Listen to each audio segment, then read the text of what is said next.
Assalamualaikum warahmatullahi wabarakatuh. Selamat siang Pak Zubair dan teman-teman semua. Kami dari kelompok 4 akan mempresentasikan mengenai fasisme. Kelompok 4 ini terdiri dari 5 mahasiswa.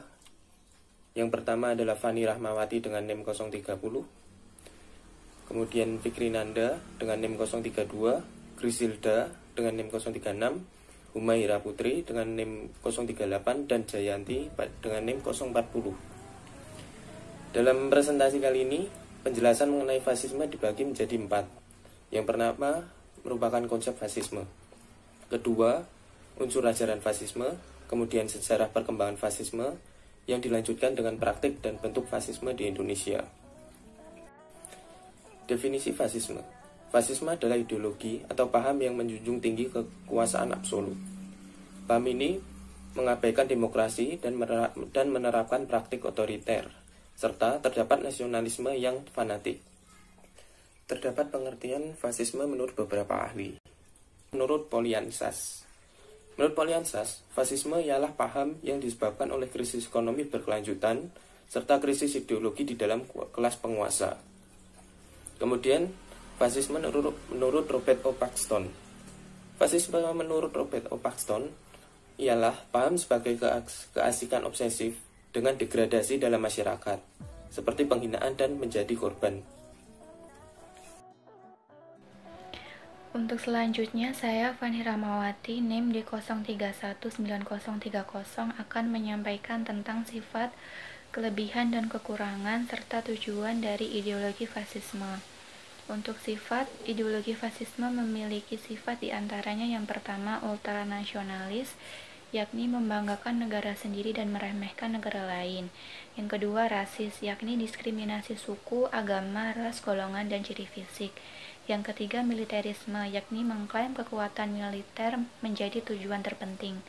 Yang keempat ada imperialis, yakni menguasai dunia untuk kepentingan pribadi. Kemudian kelemahan dan kekurangan ideologi fasisme. Untuk kelemahan, yang pertama, individu dihadapkan pada kekuatan besar yang memperlakukan individu secara sesuka mereka. Yang kedua, kebebasan individu tidak diakui. Yang ketiga, kekuasaan terletak pada kepemimpinan, sehingga negara tidak bertindak untuk kepentingan bersama. Yang terakhir, kepatuhan individu didasarkan atas rasa takut, bukan rasa cinta pada bangsa dan negara. Untuk kelebihan ideologi fasisme, yang pertama, masyarakat memiliki semangat juang besar guna membela bangsa dan negara.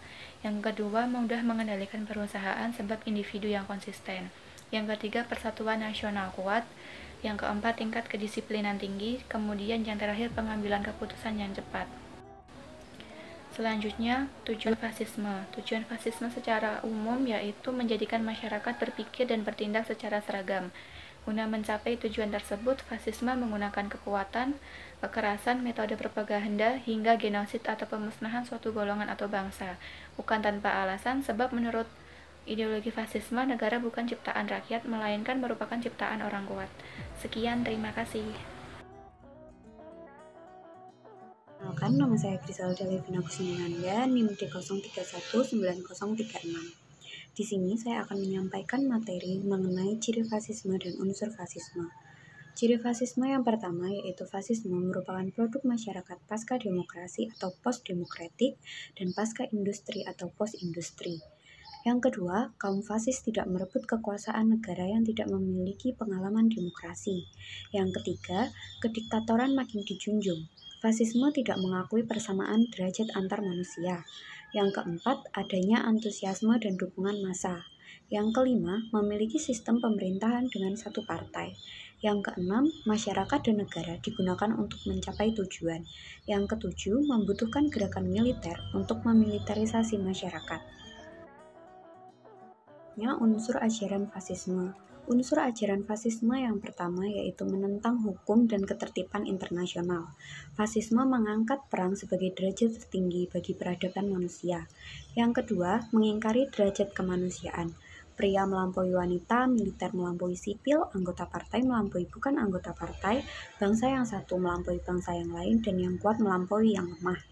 Yang ketiga, kekerasan dan kebohongan. Setiap orang dipaksa mengakui doktrin kebenaran pemerintah. Jika tidak, maka dianggap musuh dan harus dimusnahkan. Selanjutnya, yaitu totalitarisme, memisahkan kaum pinggiran.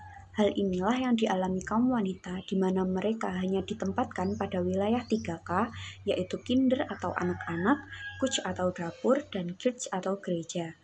Yang kelima, rasialisme dan imperialisme, dapat secara bebas memaksakan rakyatnya untuk mendapatkan dukungan massa.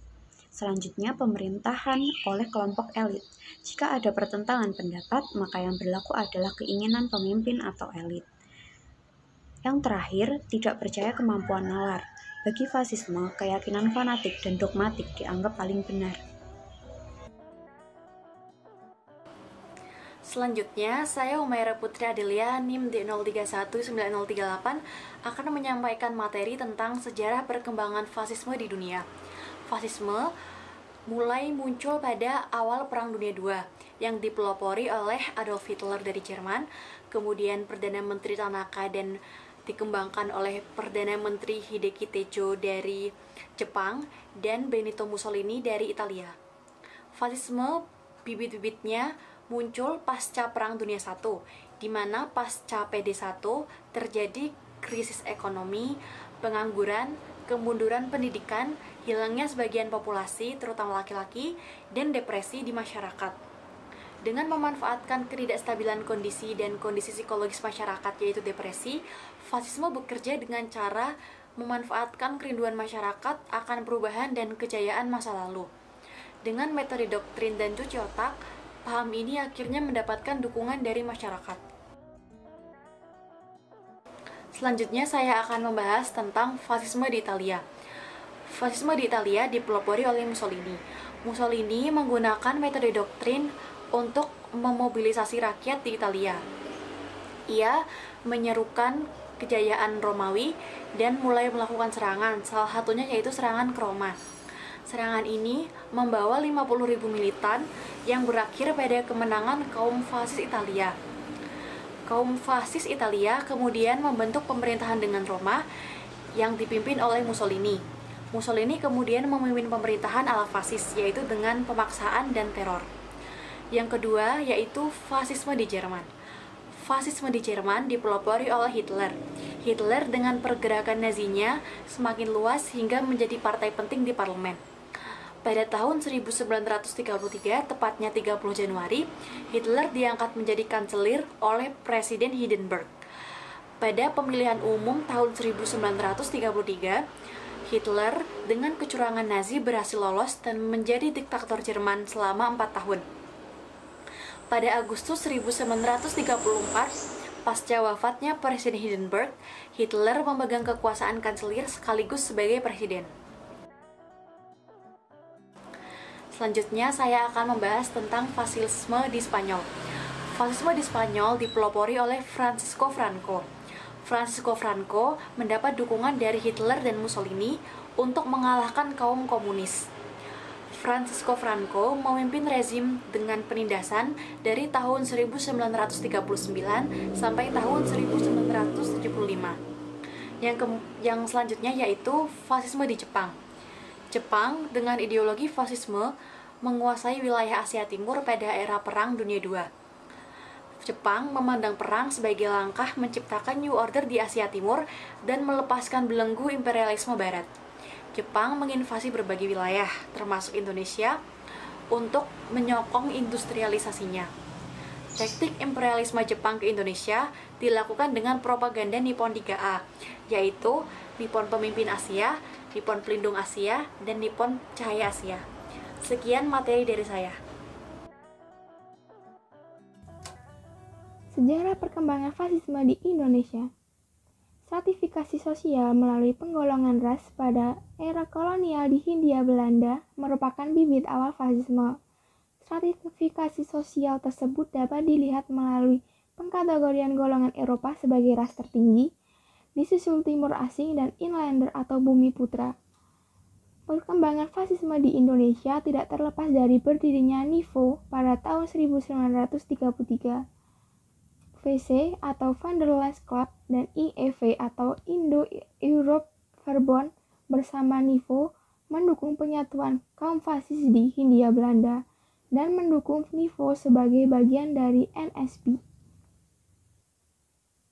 NSB kemudian melakukan propaganda fasisme seperti penerbitan surat kabar Heydrich.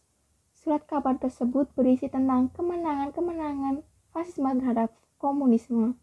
Pengaruh fasisme kemudian diterima oleh beberapa pribumi, termasuk salah satunya Dr. Noto Nindito, pelopor Partai Fasis Indonesia. Praktik dan bentuk fasisme di Indonesia pada masa lalu. Partai Fasis Indonesia atau PFI. Partai ini didirikan oleh Dr. Noto Nindito di Bandung, Jawa Barat tahun 1933. Dr. Noto Nindito mendasari FPI dengan ideologi fasisme. Ia terinspirasi oleh Adolf Hitler yang ingin membangun kembali kemaharajaan Jerman Raya dan Benito Mussolini yang ingin kembali membangun kejayaan Kekaisaran Romawi. Tujuannya membangun Partai Fasis Indonesia adalah ingin membangun Indonesia kembali jaya seperti Kerajaan Majapahit dan Kerajaan Mataram dan menjadikan Jawa sebagai etnis dominan kerajaan dengan supremasi Jawa sebagai pusat dari sistem nilai yang berlaku di Indonesia. Namun, Partai Fasis Indonesia ala Noto Nindito ini ternyata tidak bertahan lama. Gagasannya tentang chauvinisme Jawa tidak mendapatkan banyak dukungan.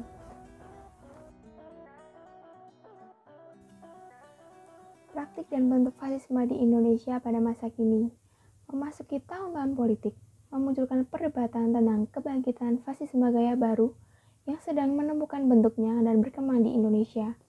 Sejarah tragedi 65 dan segala bentuk politisasi isu tentangnya, kekerasan terhadap kelompok minoritas, berkembangnya isu rasial terhadap etnis tertentu belakangan ini, semakin menunjukkan bahwa fasisme dengan kemasan religius, keagamaan, sedang menampakkan kembali ke permukaan.